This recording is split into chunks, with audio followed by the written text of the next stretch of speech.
Okay, this is a third part of our clip. Deb, what are you doing right now? I'm making sure that the aluminum leaf is attached to the oil paint by removing air pockets and any excess leaf. It's coming off a little bit in places. I should say this is the famous Debbie Clarke. Oh yeah. And Deb, what's your website so people can check out your work? Yeah, it's www.debbieclarke.blogspot.com, and that's Debbie, I-E, and Clarke with an E. DebbieClarke.blogspot.com. Okay. There's also a link to it on Good Morning Gloucester. Oh yeah. To one magpie's nest? Yeah, another magpie nest. And you know that name came about because a friend of mine, when I was in local colors, I helped start that years ago. One of the other artists looked at my work and she said, "Your work's like a magpie's nest." And a magpie, I did go and look at their nests, and they use a little bit of everything. Everything they can find, they shove into these great, huge structures in these trees. And you enter a magpie's nest from underneath, just like a beaver dam. Oh, I think that's so cool. And here's the big reveal. And here's the big reveal. So we got a lot of light coming through. You can see the brush strokes. It's not really a portrait of Paul yet, and it's not going to end up being a portrait per se. It'll be a painting based on Paul. Great. So it's going to be... So now I'm going to work on this side for a minute, even though it's now backwards. So Paul, what I'm going to cheat. I'm going to have you turn this way just a little bit. Stop, because this is actually the pose that people are going to see. And this is probably the most difficult part of it. Come back this way just a touch more. There. Because now I have to do this. And when I'm working on really large paintings, this is very difficult because I have to manipulate the big piece of glass and not break it, and not strain myself too much trying to get around the back of it. But, okay. So I'm going to just refine some shapes here by bringing in an edge.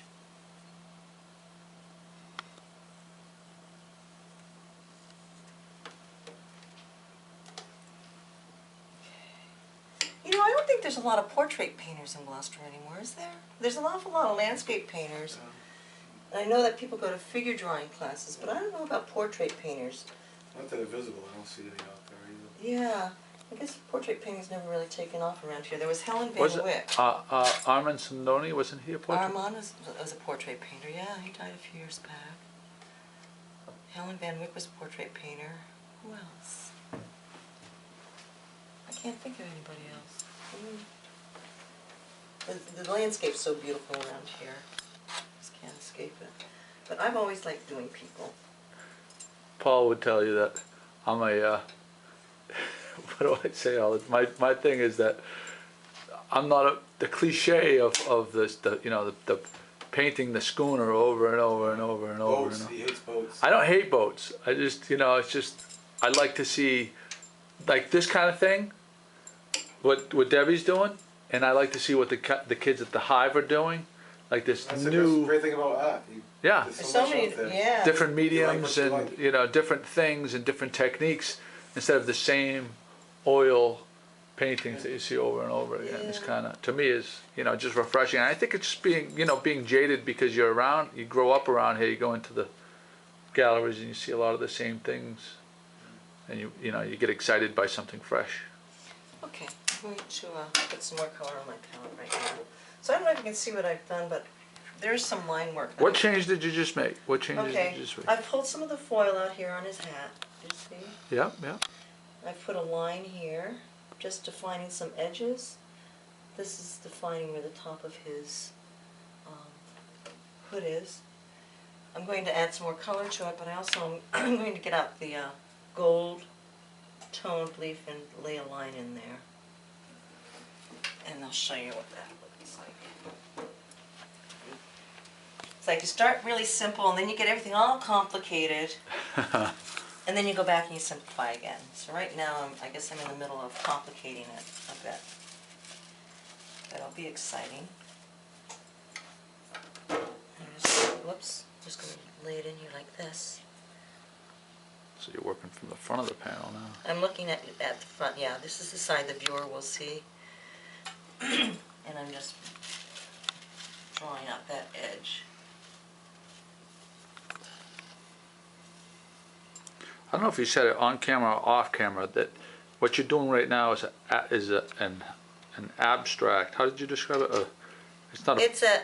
It's between a figuration and abstraction. You know, I'm using reference material, which is Paul, and I want to be able to see a figure in there when I'm done. But I love what the material does. I just love. So I really can't control it. I can try, but the material has its own qualities, and I like that it's not fully dependent on me. It's actually the materials that are creating the beauty, and I just am fortunate enough to get to play around with them. Now, this would be a very expensive painting if this was 23 karat gold leaf, because it's now going at $50 a book, and one book is 25 leaves. That's 2.5 inches by 2.5 inches. Would roughly cover just this panel. But as you can see, there's a lot of waste also when I'm moving it around. Yeah. So it would take more than one book of gold if I did this all in gold.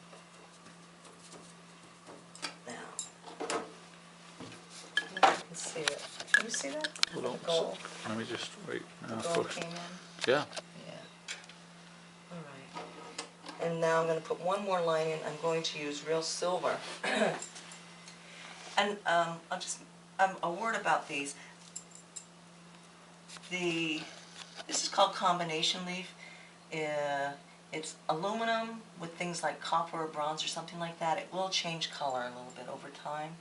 The aluminum leaf I use is a white, and it stays that color. It won't oxidize at all. And then I use, this is genuine silver leaf, the kind to make mirrors, which I also know how to do. With some of these pigments, this will darken, and so I like to put this in as a line. And it'll be nice and bright right now when I put it in, but over time it'll start darkening. And it'll turn just those beautiful, think of a tarnished silver spoon. Yeah. All those beautiful colors. You can go from blue to a yellow to a brown. There's no brown. But, okay. And I have to put a little bit of something on there to hold it. I don't think there's enough oil on there. I don't have my oil out.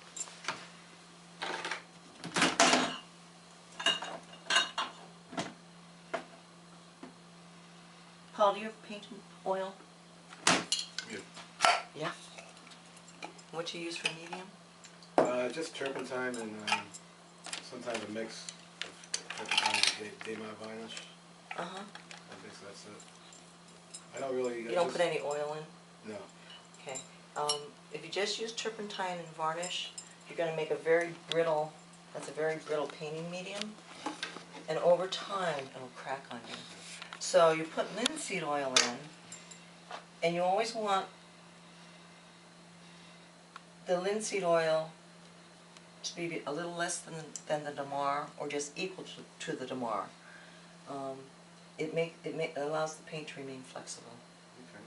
And it'll still have a nice luster. It'll slow down your drying time a little bit.